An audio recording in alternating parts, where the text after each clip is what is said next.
for coming to talk to us. So welcome, Tetiana. Please do talk to us about the situation as it is in Ukraine and the work of the education workers and education unions. So over to you. You're very welcome. Thank you very much for coming here. Sorry.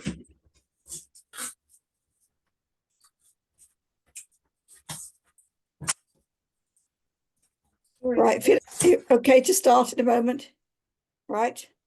Yeah. Right, so over to you then, please.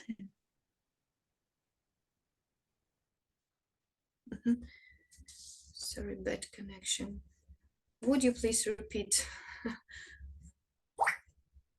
I was just saying you're very welcome.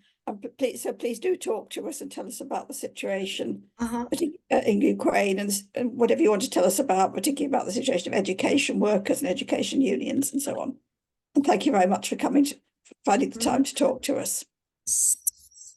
So I should say that we've got the war for 10 years, and for 3 years we have been struggling against the beginning of a full-scale war, and nowadays our Ukrainian teachers cease to be only assistants and mentors. So nowadays we try to save the children's knowledge and motivation, take them to the vote and calm them down when we have air raid alerts. So it's a real problem nowadays because we have got so-called education gaps because as I have said, every day we've got air raid alerts. We are to go to the bomb shelters, and children have real stress, and also the children. We faced different challenges nowadays. Our work is not similar to what we had before the war, and we have educational losses nowadays. And nowadays our main aim is to support our students, and also we try to support our former students who fight on the front.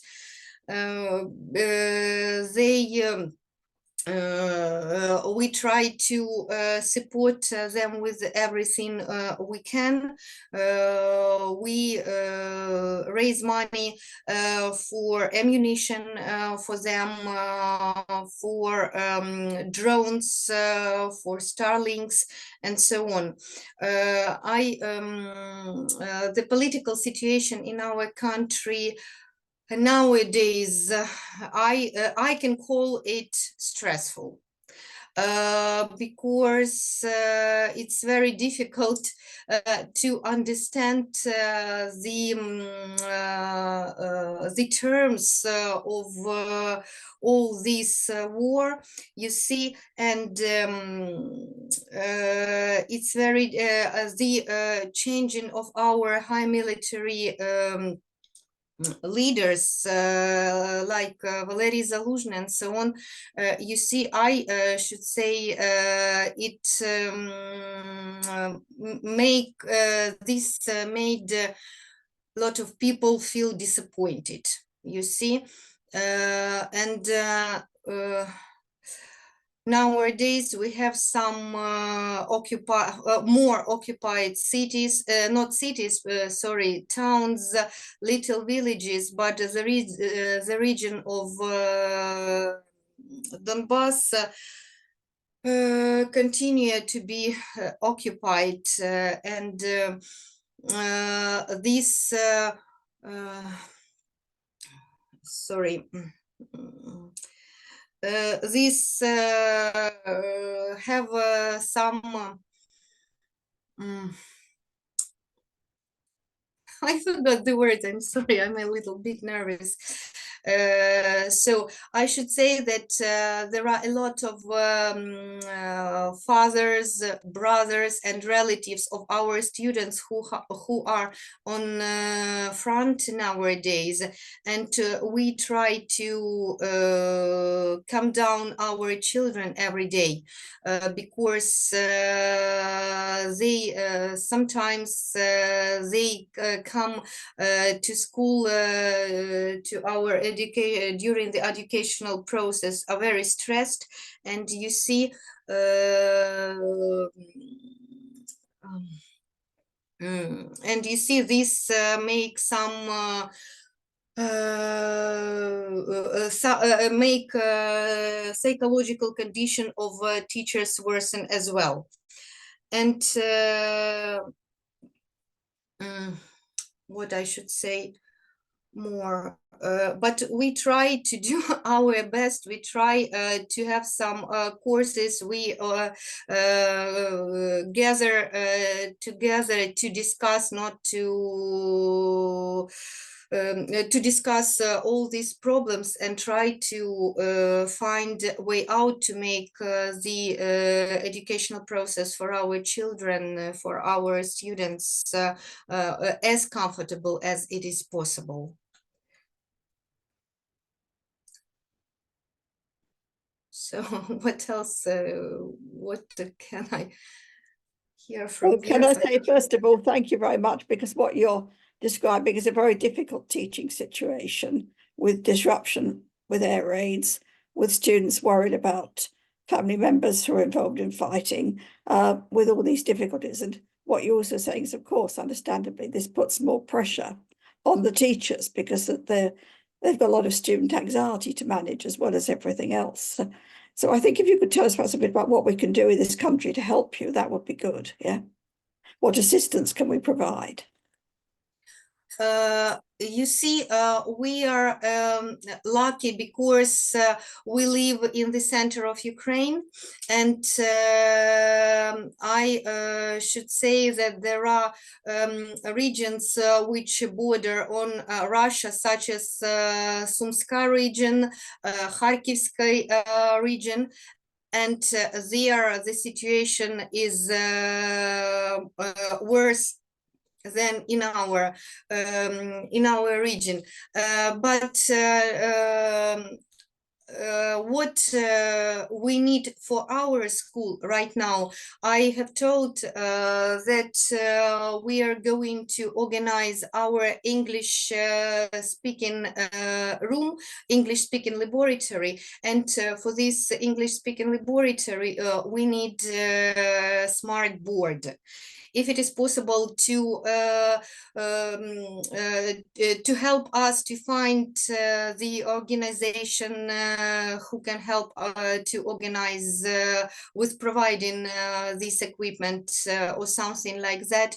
To tell the truth, I'm a novice in such situations. I haven't asked for something before, you see, but if I have an opportunity to share our problems, the problems of our school with you, I think I can't lose this opportunity. Thank you very much.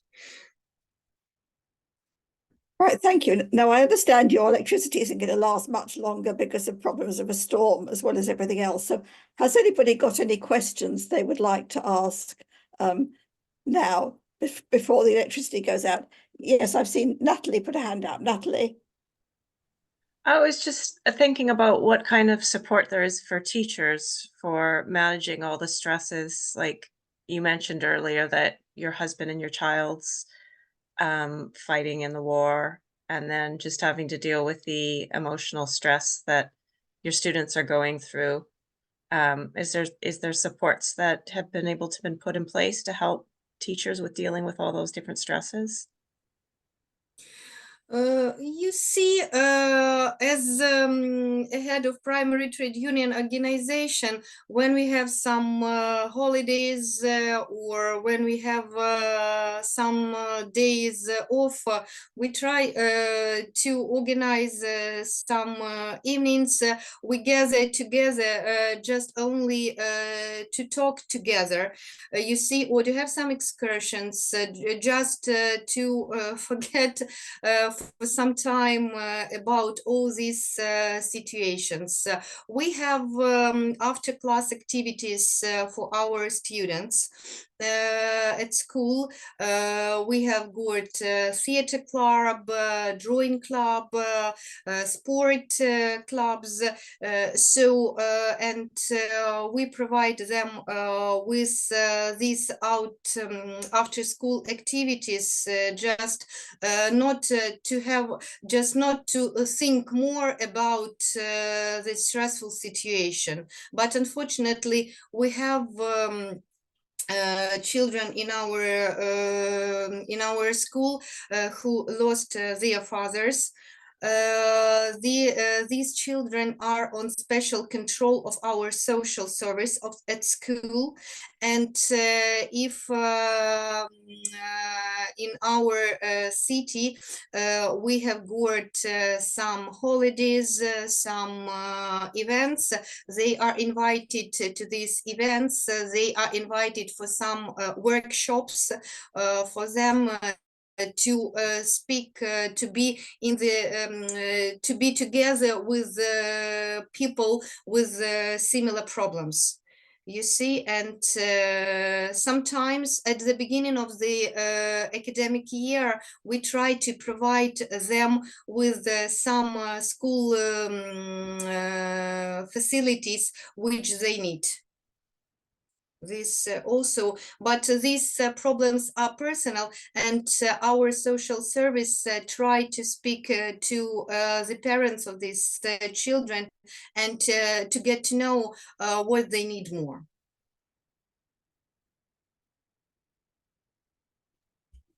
All right, thank you very much. Has anyone else got any questions they'd like to ask?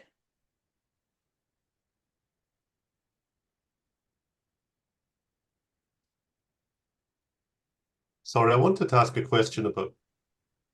Go on. Sorry, I keep cutting off. I wanted to ask a question about workloads since the war began. Has the workload significantly increased for teachers, such as with IDPs, online teaching, and has the government given it any additional resource to deal with the workload? Well, our local government provided us with personal computers, so we have got an opportunity to use these computers during our online classes. So this is okay, but unfortunately our children haven't got enough textbooks, pupils books, especially the 5th graders and the 6th, because they are teaching according to a new program, you see, and it's a little bit problematic to provide right now during the wartime every student with them. We have electronic versions of them, but unfortunately our local government do as much as possible. I can't say that nothing is done to make our work easier, you see, but there are some things which we think on our local level at our school which we need, you see, and it's sometimes they nowadays the priority is to mathematical level, biological, or something like STEM education, you see, and English is just a helping hand to connect all these subjects together, you see. like this. Right, Tom, please. Thank you. Yeah, Tom, thanks, Tetiana. That's so interesting to hear from you.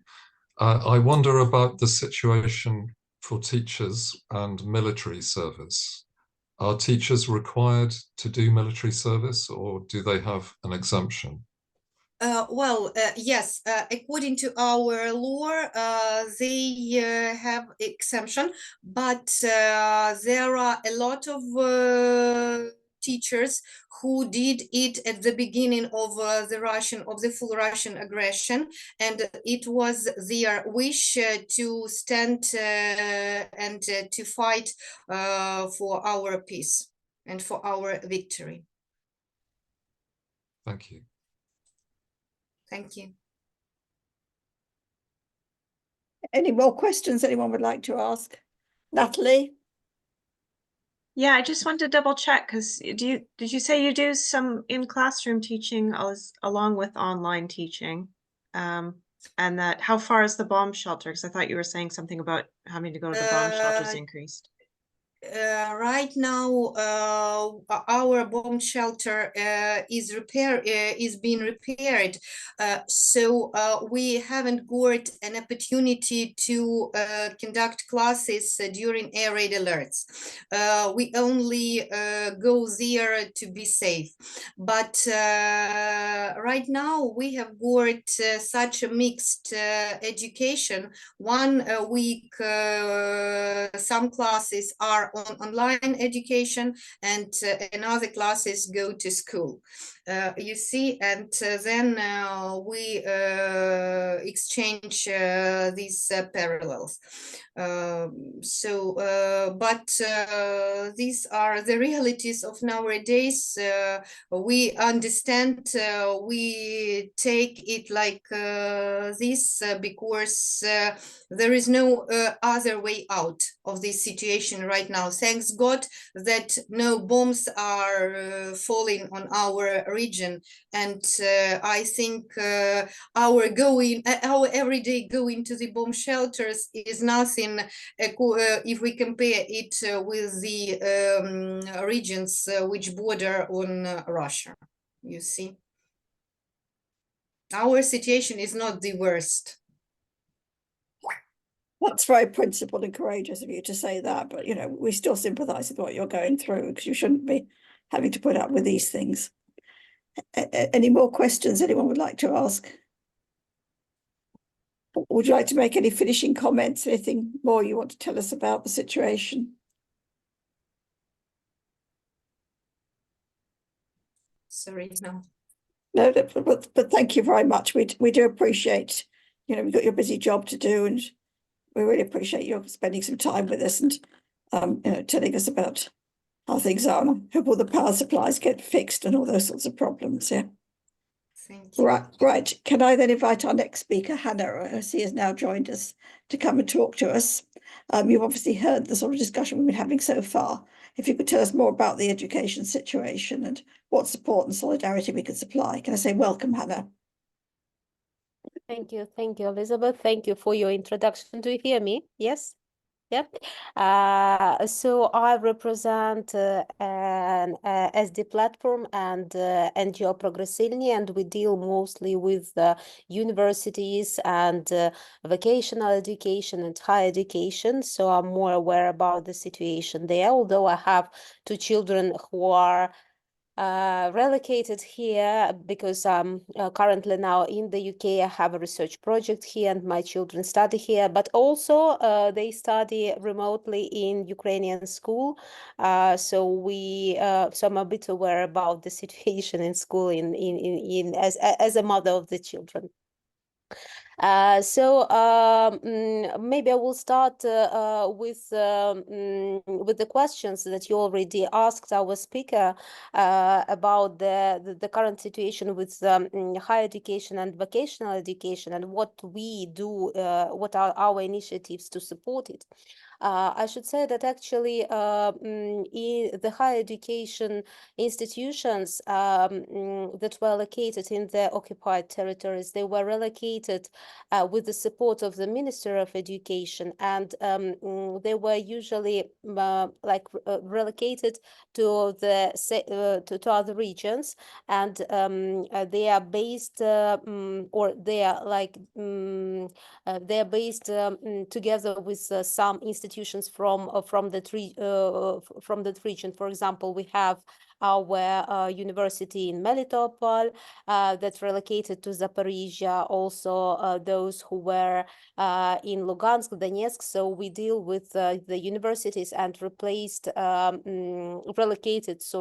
universities and relocated lecturers from these universities, including those who were relocated from Crimea in 2014 and now as well. Probably the biggest of our initiative was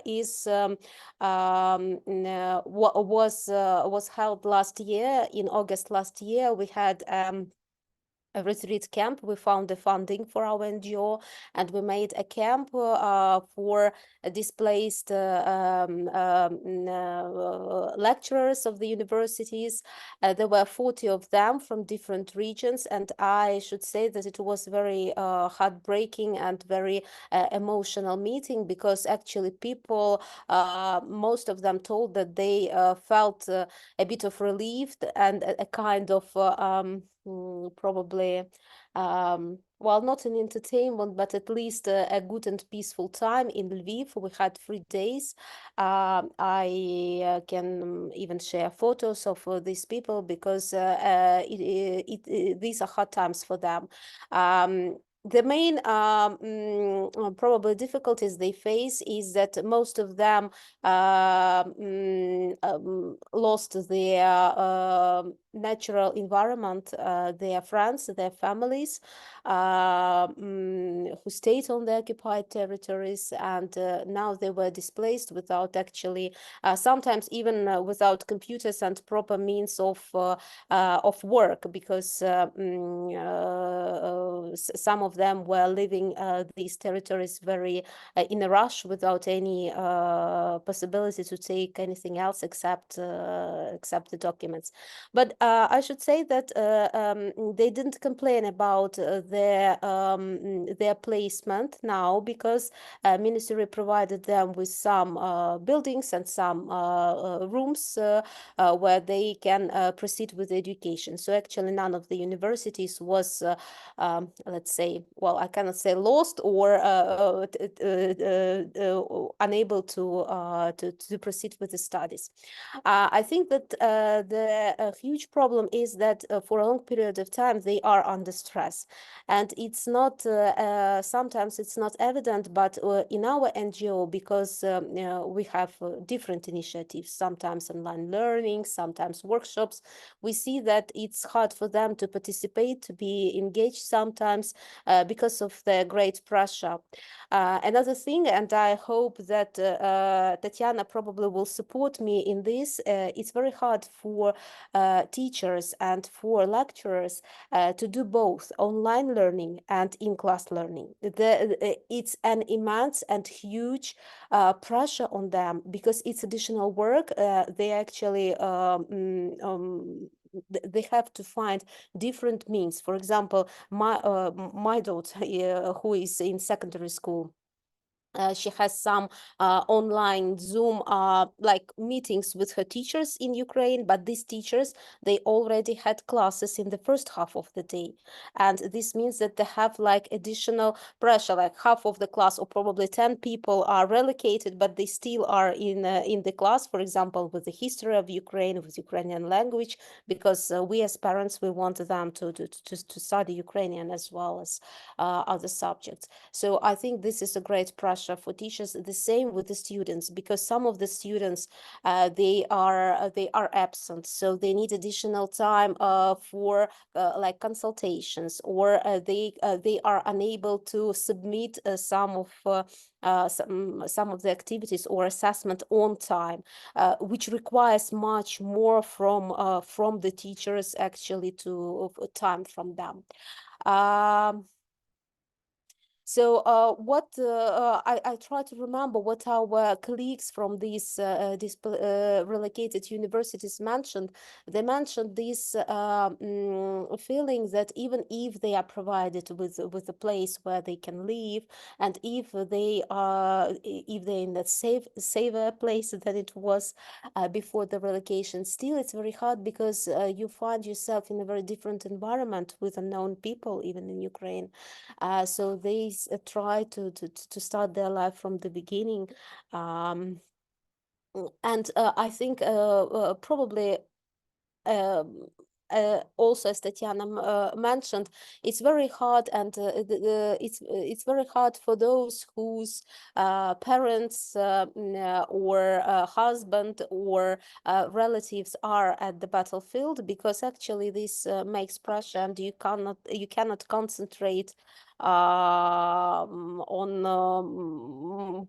properly on studies and on I don't know, some scientific work or some kind of engagement.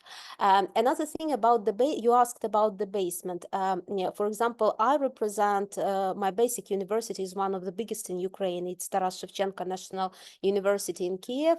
We have a very huge building, but the problem is that most of the basements, they were constructed, and most of the schools, they were constructed 20 or 30 years ago, which means that they have a basement, but it is unable to it is unable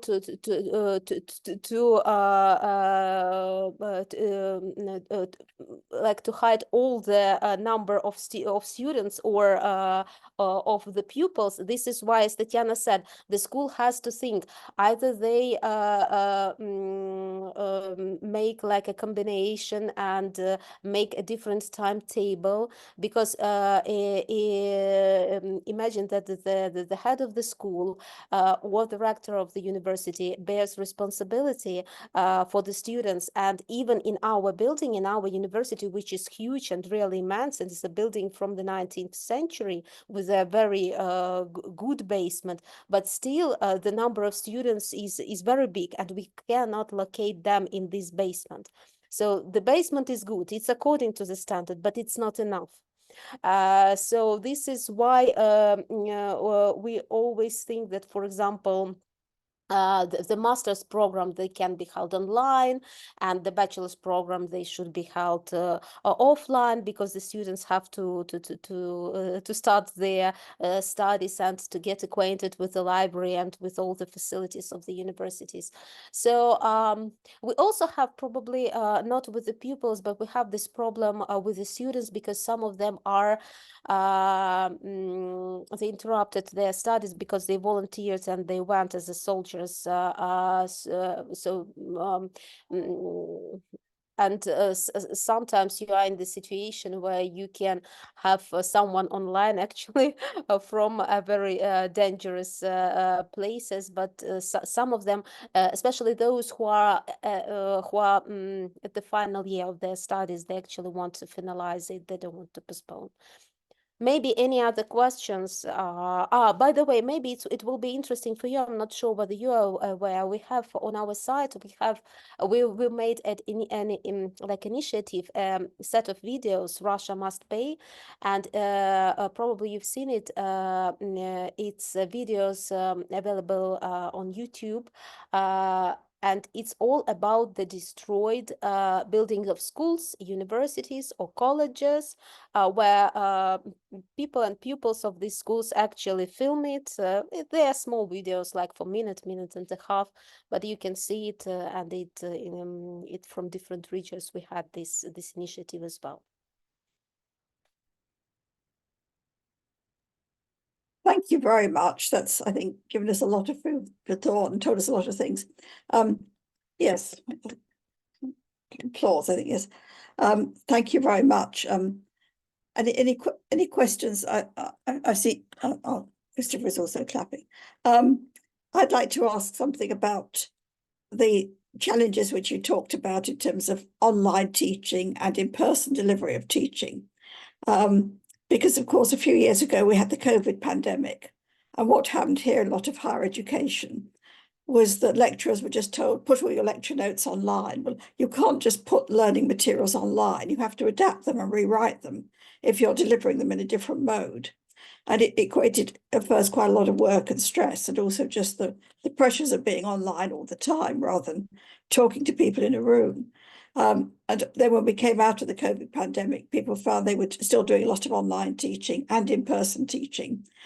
Sometimes people are expected to do a hybrid class where they've got some people online and some in the room. That's happening in the further education sector too. And of course, it's putting a real pressure on the workloads. So I'd be interested in hearing, whether the COVID pandemic helped prepare for this situation, or whether you see similarities with that situation, and just how people are coping with these pressures. I'd like to say a bit more about it, because I think it's a really important pedagogic question. Thanks.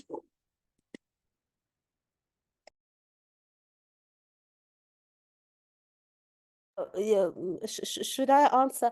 I agree that COVID actually helped a bit, but we have another kind of problem, which is probably maybe even you can help with your experience here. The problem is the intellectual property rights. The intellectual property rights, because I think here, as far as I know, the contracts here are more, I mean, the labor contract, yes, so your agreement is more detailed.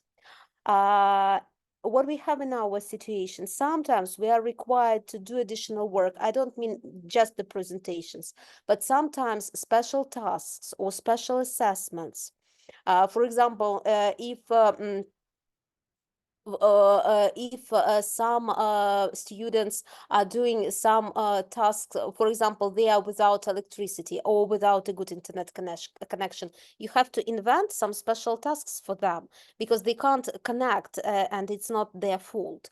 So you try to think about different assessments, and it's a kind of individual, it turns into individual learning. So there is more requirement to do this work, and some of the teachers, they and especially in the universities, because as you know, we have some scientific works as well.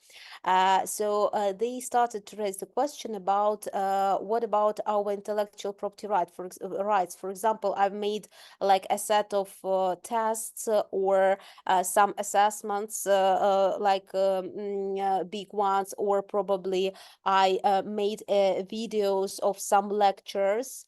So is it actually included in my contract? Should I receive like some additional payment for this? The position of the universities is usually, look, you have you have your courses, and you have to provide everything necessary for these courses, and you get this payment. This is how things are. But as you understand, so, it all depends on the lecturers. Some of them are more engaged, and they actually do much more work, including not only presentations, but also some additional materials that they write, especially for their students. Some of them are not as engaged in this process, so they just do the presentation, and it's like up to you whether you want to read something additional. We had some issues about it, and I will be in Ukraine next week, actually on the 15th, speaking at one of the universities, because they invited me as a representative of like as a member of an NGO to talk about this. But no, we usually try to communicate, and we try to handle it, and like to make it a kind of standard. For example, like you have to do, for example, like 10 presentations, and probably provide some additional additional material to read. But it depends. Yeah. this is an issue actually, because those who work more, they usually don't get more payment, and the payment is standardized. So Thank it's you. That's only really, their initiative, and that is all. It yeah. depends only on the teacher and on the lecturer. If teacher wants to provide students with more information, to make it interesting, to make it more informative lectures or lesson, he will do. If he doesn't want to do it, I think nobody make him do it. Yeah, yes, that's true. But And with the university, it is different, because, for example, if someone has written a book and has published a book, and now the university says, look, you published a book last year, how successful you are, should you make it available for your students? No, you should buy it. No, you should make it available, it's online learning, and this is a discussion. So with universities, it's a bit different. I agree that the same problem is for schools, but with universities, it's usually a bit more like huge and immense. So I think this is a very interesting point. I mean, in terms of universities in the United Kingdom, in the former polytechnic sector, what referred to as post-92 national, there's a national academic contract in the post-92 sector. Now, what that says about copyright is it makes a distinction between your personal lecture notes, which you use for preparing lectures and teaching sessions, whether it's a seminar or a workshop or whatever. But then when it talks about learning materials produced in the course of your employment, for instance, if you put them on a virtual learning environment, then the copyright transfers to the university. And the union is always advising people, look, be clear about the copyright position before you get into a difficulty with it, because if you want to turn your lecture notes into a textbook, then obviously there's a problem if they're already up online, and the university might think it has the copyright for it. So it's a big question for teaching professionals. In the pre-92 sector, I think the contracts probably vary a bit more by institution, but maybe somebody from a pre-92 university could come in on that point. But has anybody got any questions they'd like to ask Hanna or Tetiana, who's still here? Any questions? I'm terribly sorry. Would you let me go? Because in some minutes the light will be off, and I won't have an opportunity to thank you once again. I'm very happy to see you here, and I want to express once again my gratitude for what you do for our country. So thank you very much. Well, thank you very much for coming. We're really inspired that you can come at the end of a long working day. You know, we hope you get a peaceful night's sleep, and wish you all the Thank you best. very much. Goodbye. Thank you very much. Right, Natalie. Hi, I was just thinking about the times of COVID with the online and the in-person teaching, and how much workload that did add. And student deadlines, how we were, like Anna kind of said, about, you know, having to come with other types of assessments and help students through. I can't even imagine, how is it managed with students needing an extension and managing the different deadlines on that? So that's just my question, basically. How usually it is managed?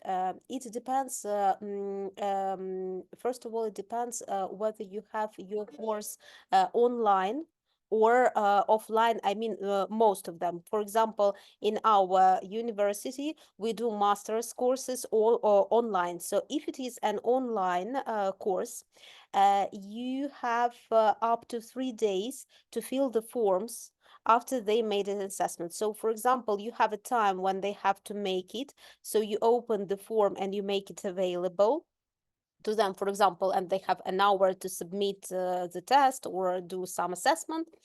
But usually you always you have a different means of connection. So you have some phone numbers of of someone from this group. Usually it's not as formal, so we have this parallel like communication. And for example, I say, look, I have 3 people missing. Do you know something about them? Usually they are aware what is the situation. They couldn't connect, or they communicate within them. And usually what you do is so you have to fill the forms and to do the marking within 3 days and to give the results. So between this time you try to connect to these people, and then to make another call with them, and to open the form for them and wait once again. So it's additional time all the time. It's additional time, but then if then the normal situation, the same as you have here, if during within these 3 days they were unable to connect, then you have to file the forms, and you mark them as they were they didn't appear for the exam or for the test, and then you have a timetable and additional time for them to try to pass it, like for the second time. If it is offline, sometimes then we still give them probably just not one possibility but 2 possibilities, so to be able to present. For example, I communicated with my colleague from the linguistic department, and now they have a requirement for those students who will enter the PhD course. And because she's from the linguistic faculty, she said that usually the final exams, like the graduate exams, I'm not very sure whether you have this. We have like a final exam after you finish the master's degree, and it's usually held by 3 professors or 4 professors. So because a lot of students are displaced in different parts of Europe, they are thinking about making this exam, she said, in Turkey this year. So they just probably rent some place and invite those students to come and to pass this exam. But this is an exception. This normally doesn't take place. But the universities are already thinking about some of the locations abroad. This university I'm going to visit next week, they have a location in Malta. They try to rent something and try to provide additional opportunity, because no one wants to lose students. This is actually a huge problem. I remember one of the discussion within the executives, because I had a executive position in our law faculty. I had when the war started. So I remember that actually we were discussing that we had brilliant students who applied abroad and got funding for their master's degrees because of all the opportunities that Europe and UK and USA. And we didn't want to lose these students, because they were the best. Those who got funding, they were the best students, and if they were willing to proceed with the studies, the university wanted to support them and actually not to just to lose them.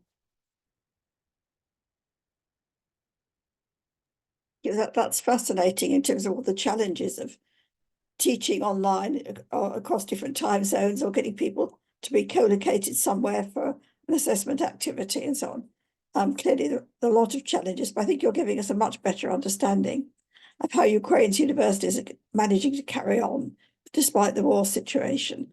But it's really interesting to hear about this. I think I've seen Christopher. Please come in. Yes.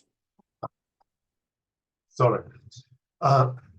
I wanted to ask a question about the universities which have had to relocate because of the occupation, and how are they being re-established, or how are they providing a facility for the staff, for the students? What's happened about that? And is there any information on that? Or have these universities been destroyed entirely, for example?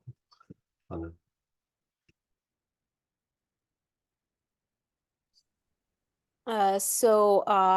yes, thank you for this question.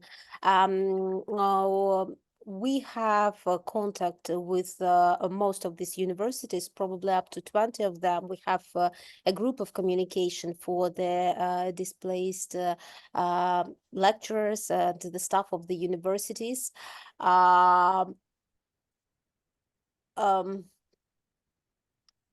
So the main probably way how they were relocated, most of the lecturers and executives, they just escaped by themselves. What were the possibilities, whatever they had in their car, in buses, so they just escaped. And then what was done from the ministry and from the Ministry of Education, they provided them with places based in other universities in other regions of Ukraine. For example, as I told you, the university from Melitopol was relocated to Zaporizhia, which means that it was given some auditoriums, some part of the campus in Zaporizhia University. So each of the universities all over Ukraine, they hosted other universities and actually their staff. There were several problems actually here because part of the students and part of the staff, they remained on the occupied territory. And the first question was whether we have to support them. On one hand, we had to, because some of them were not collaborating. Some of them stayed just because they didn't want to lose their property. They believed that these territories will be deoccupied, and this is why they decided to stay. Some of the people stayed because of their parents, for example, who were disabled and they didn't want. So there were different reasons, and there were so there were a lot of questions of how to deal with these people, because they were not actually working. They were just, they remained on these occupied territories. But the establishment of these universities in new places and new regions actually had no severe problems. I mean, they were provided with everything from the ministry. I mean, the documentation and all the necessary procedures with establishment, with employing people who are there, with gathering students. But as you understand, some of the students also stayed. And another part of the Russian probably policy and campaign is that they try to support these universities on occupied territories. I mean, they start to provide their own programs and to proceed with education in these buildings. So, for example, with Melitopol University in Melitopol, in this building, they already established their university, and they already established their how to say it, they give the certificates of education, and they teach students according to their programs.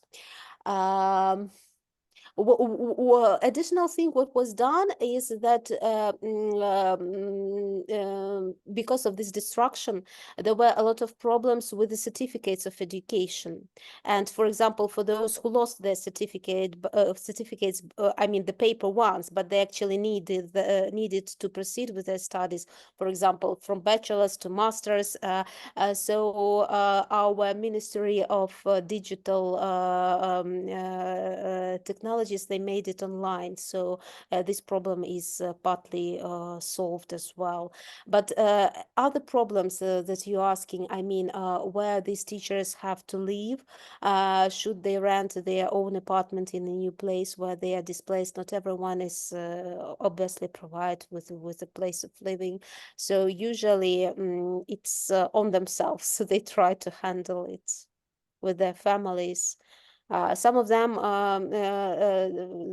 they have financial difficulties because you have to buy everything starting from the plates, but some funds actually gave support. They receive this payment. It's not huge, but they receive this payment for relocated people. This also supports them a bit, but yeah, it's hard. It's like to start a new life from the very beginning, but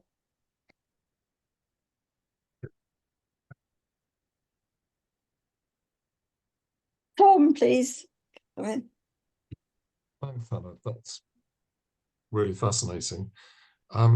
I guess before the war, there must have been quite a lot of contact between Ukrainian universities and academics in Russian universities. Is that completely finished now? Thank you. This is a very also a very specific question. There were a lot, most in the scientific field. There were a few initiatives of signing the documents, initiatives including European universities. When we signed the documents that we stop any scientific relations or any projects that were started with representatives of the Russian of the Russian science or institutions. For example, we in our, because I was the member of the editorial board of the journal, we usually don't recommend to cite the works of Russian scientists. But there is a huge problem for some sciences like physics, for example, because starting from the Soviet Union, there were schools established in Soviet Union on nuclear power. I mean, those on some mathematics schools as well. And this is another initiative we're thinking about, is that we have to support our own, how to say it, our own probably scientific schools, and to establish this step where we actually separated from that Soviet Union and we started our own practice. It was not as evident before the war began. No one actually cared about it. We just proceed with our own projects. They proceed with their ones. But my personal opinion is that some of the scientists who are well known, and some of the artists and some of the composers who are actually aware of Ukrainian origin, they are well known as Russians. And sometimes when I visit even some museums here, I actually see that they are marked as Russians. I don't think that we have to blame anyone for this, because this was a kind of propaganda and we didn't have a proper policy for this. And I think that we just have to start, and step by step, you know, in science and in education, nothing is done like this. Everything should develop step by step. So I think we just have to start this policy, and yes, to protect our personal needs. But you know, this is a scientific connections, but probably you understand that even if you are scientists and if you collaborate with your colleagues, for example, in Russia, you know these people personally. It's all the time about the personal relations and the personal scientific connections. And when the war started, and these people just ignored you, or they didn't give you any support, even just writing or even asking how are things, you won't just proceed, even if they are great scientists. This is how like the majority of the relations stopped, and they this is how things are. Thank you. Yes, thanks for that. Can I ask about I think that was going. I just wanted to ask about twinning arrangements with universities, whether any new twinning arrangements have been set up in recent years, and whether they help to sustain academic life in Ukraine. Thanks. Yes, thank you. We received a lot of help from the academia. Our university, as I said, is one of the biggest in Ukraine, and we had a lot of memorandum and I don't know how to say memorandum, yes, of communication or some communication with the universities. For example, I know that our university had this agreement signed with the University of Edinburgh, but when we also we also had some programs. For example, in our law faculty, we had some programs with Lithuania as well. The collaboration with Poland. All the time it was different. For example, some universities I received, me personally, I received the support, and my project, research project, it was a collaboration with Queen Mary University of London. And when I came here, I had a communication, just online communication with the professor here, but we met and we found he supported the project, and we actually made a good research project and a good collaboration, although we didn't have any agreement signed before. On the contrary, for example, when I came here and I wrote to several universities that we had collaboration previously, most of them didn't react and they didn't respond. It depends. I know that our university, our representatives of university, probably 2 months ago, they visited Westminster University in London. So we receive a lot of support.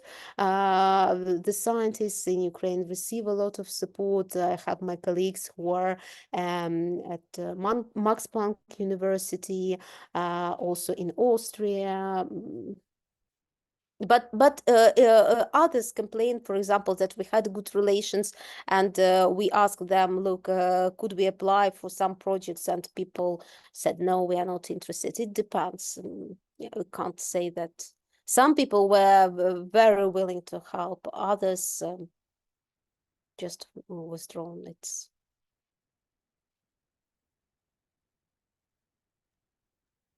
Right, thanks very much. But so it is one of the things we'd hope to do through UCU Members of Ukraine, if we could do things to encourage more people to help you with twinning arrangements. Any more questions anyone's got? Just looking, scanning. I had one. Oh, I'll let Eduardo go first. Yeah, sorry. I was wondering, since we touched on this before, about how teachers had to adapt on with the hybrid model of education or entirely virtual one. I was wondering how students responded as well, if there was a strong preference of like being in presence, or students adapted well, or I don't know, just curious about how this has affected students as well. Thank you. Thank you for your question.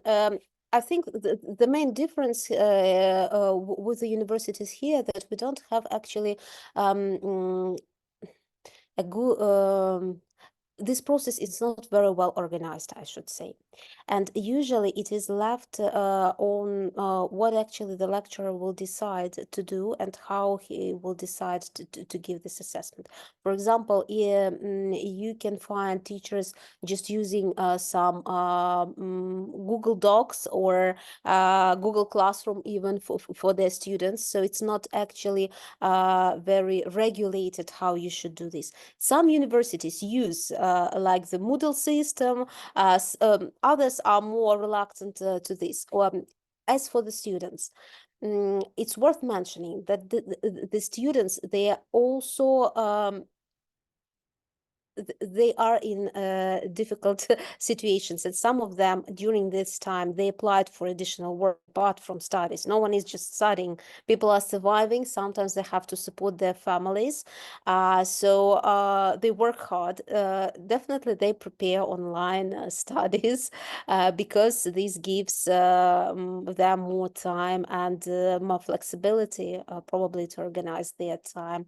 But others also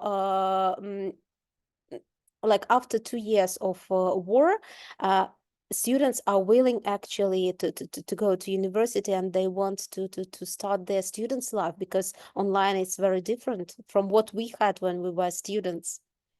I think all of us remember when we started, we met our classmates, and it's really very difficult. But those who work, they prefer online studies. Right, thank you very much for that. That just raises again so many issues for us, because certainly in some universities we are teaching students who are also working a lot of time in paid jobs to stay afloat financially, and of course that affects the amount of time they have for studying and reading. And as you say, it is a very different experience learning online. It's obviously better than nothing. It has its conveniences. But I remember being a student many centuries ago, of course, and sitting around arguing over cups of coffee for hours about the meaning of life, the universe, and everything, which is part of education if you have time for it. And of course, you can't do that online, really. Natalie, would you like to come in, please?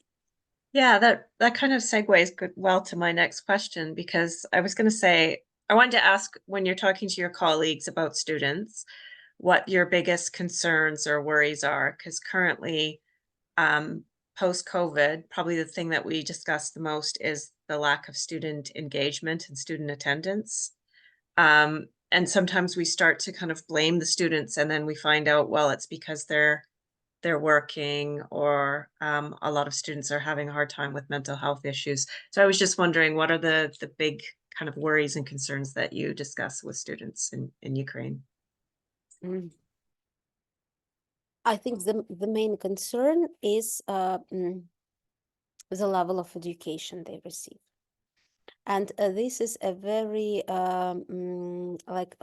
multiple issues actually influence on this. It's not about good lectures or good books or good material. It's about how you are you actually able to study. And this was the reason why I actually came here with my children, because I was in Kiev when the war started, and I had intention to stay in Kiev. But after 2 months, I realized that you can't make pressure on children and force them to study maths or something like this, because their mental health and their ability is much lower. So you can't just say, look, I won't accept your assessment, because you have to follow the discipline and you have to make it on time, because there are a lot of as we discussed, a lot of issues that influence this. There is a lack of engagement. I agree with you. For example, we had moot courts, we had some other activities.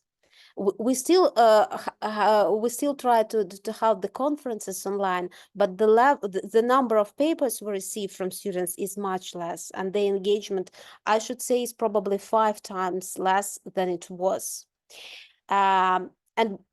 And this also about the development of their skills. For example, we had a debate tournament. We had a competition on mediation where they gathered as teams and they were communicating. And this means that they have lack of the skills. I mean, communication skills, presenting skills, public speaking skills, and we're just trying to learn the material, to learn the subject, but this is what they lack. Unfortunately, we do what we can, but this is a very important issue.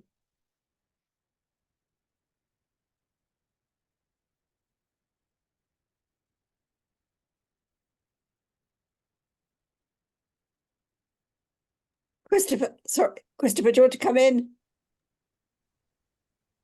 Sorry, hi. I suppose my question really is to Hanna. If you had a message to members of UCU here as to why they need to support Ukraine now and support university workers in Ukraine, what is that message that you would want to send to them? I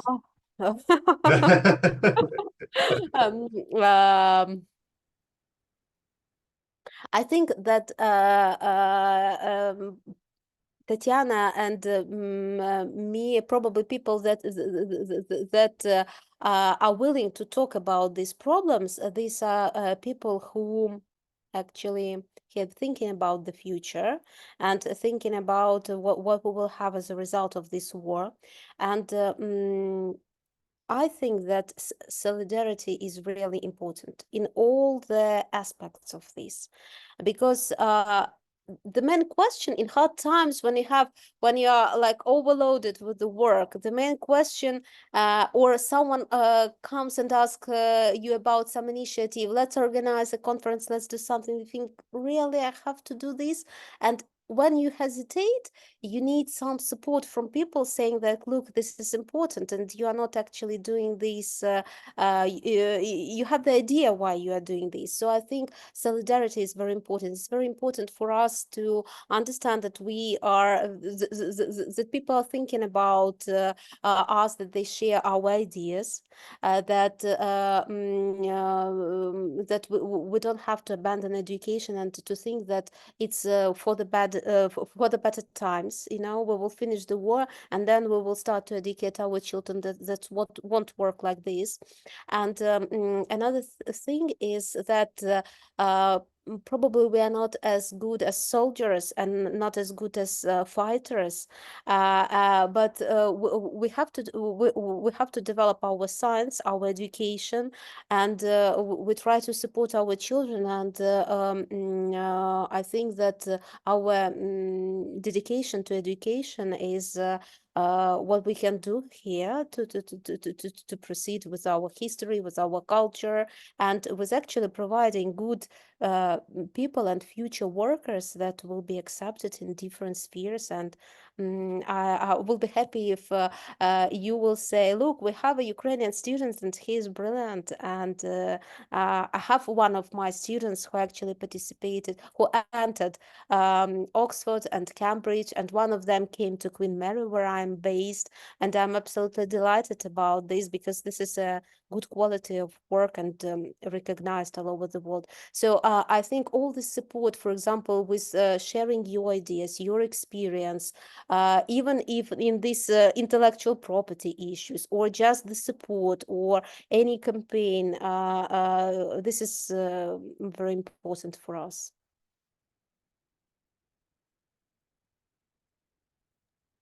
Thank you very much. Are there any more questions?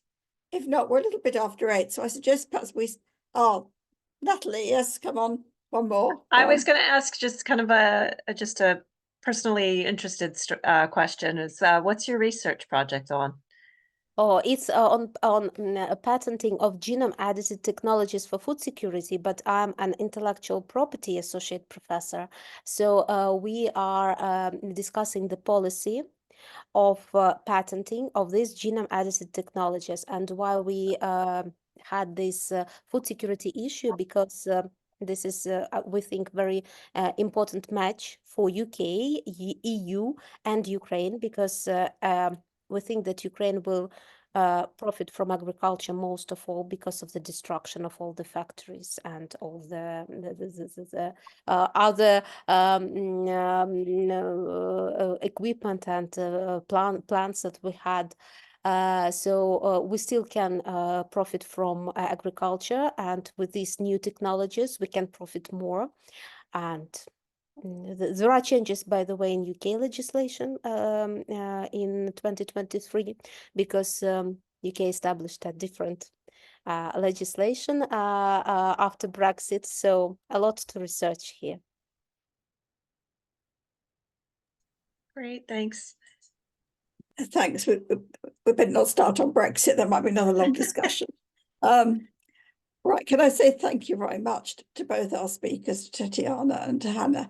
We do appreciate your making the time to talk to us, because we realise you're not exactly people with loads of leisure time on your hands, so we really appreciate the contributions. I'd like to say a little bit about where we are in UCU, and then I think perhaps Christopher or Sasha would like to say a little bit about what the Ukraine Solidarity Campaign's doing and their current appeals and so on. We have UCU's annual conference at the end of this month, the 29th to 31st of May. It will be in Bournemouth. Some of us will be there. We will also be leafleting, giving information about Ukraine solidarity. We have a Solidarity with Ukraine motion on the order paper. That's in the name of Bristol University and Oxford Brookes University. We hope that motion gets reached for debate. It's not 100% guaranteed because we don't always reach every motion for debate, but we hope it will be debated and supported. It calls for carrying on a lot of the practical solidarity work. It also calls for support for the appeal from the Ukrainian trade unions for both humanitarian and military assistance. And I realise some people in UCU find the question of military assistance difficult. We are, as trade unionists, naturally inclined to prefer to sort things through negotiation if we can. But just like we know we have to take industrial action when we get an employer who won't recognise the union purposes of collective bargaining, we have to recognise the Ukrainian people in a situation where they've had no choice but to fight back militarily against an invasion of their country. So it's important that that motion is carried in its entirety, and that we support both humanitarian and military assistance, and that we get UCU actively involved in solidarity work. We've obviously, when we've reached this conference, we'll be at the point where we've been in operation as UCU members for Ukraine for the best part of a year. We'll obviously be looking at carrying on our work next academic year, carrying on with more webinars. We're looking, for instance, at having one around environmental issues in Ukraine, obviously the devastating environmental impact of the war and what can be done about that. We'll be looking, and also alternative energy policies and so on. We'll probably have one looking at these national relations aspects and the political science aspects. We hope maybe we can get some people to come and talk about twinning arrangements and how they've worked. Having both British and Ukrainian people contribute to that discussion in terms of the mutual learning and support that that can provide. So we hope to carry on our work, also carry on with financial solidarity appeals and building more and more understanding and awareness among UCU members of the situation in Ukraine, but also lining the union up as part of the labour movement in solidarity with Ukrainian workers and Ukrainian trade unionists, and supporting the continued struggle and the continuance of education in Ukraine.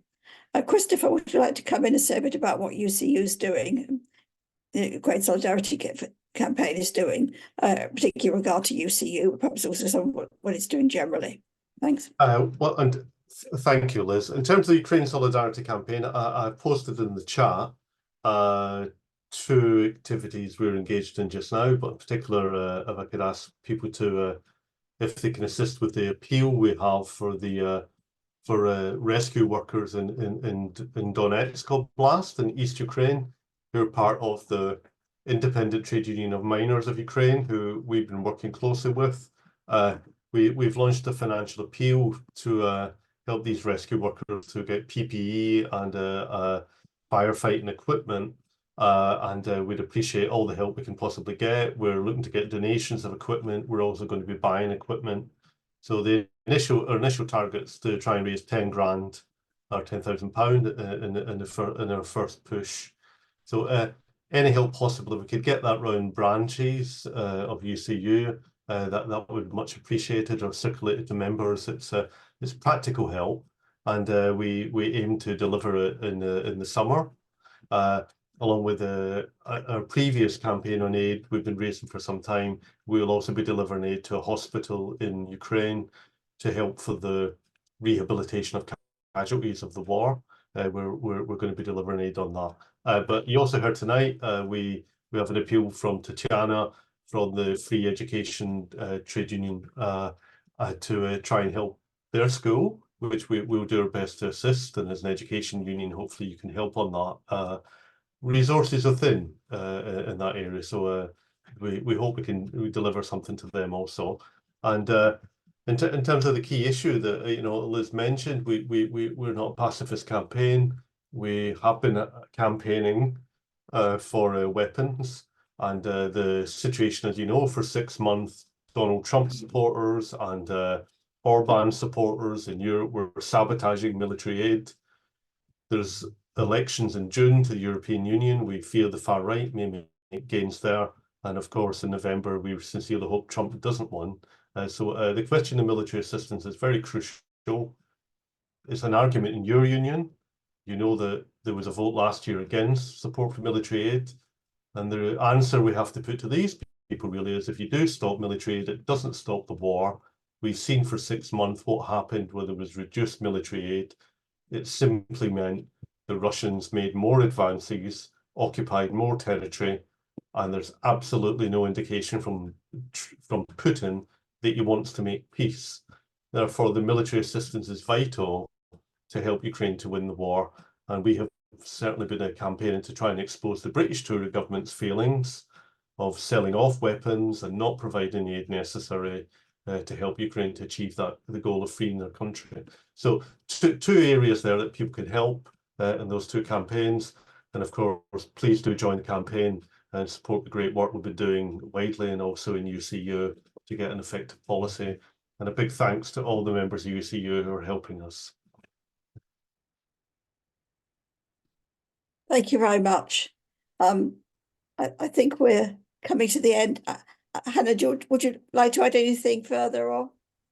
Yes, thank you very much. You had a lot of questions, and I was just amazed with all your interest to Ukraine and to our education. And thank you for all your initiatives, and thank you for your interest, and thank you for your support. Yes, I hope you will proceed with this, and we will fight together, and we will actually achieve peace, because the only thing we want to achieve is peace. Thank you very much, and thank you for speaking to us this evening.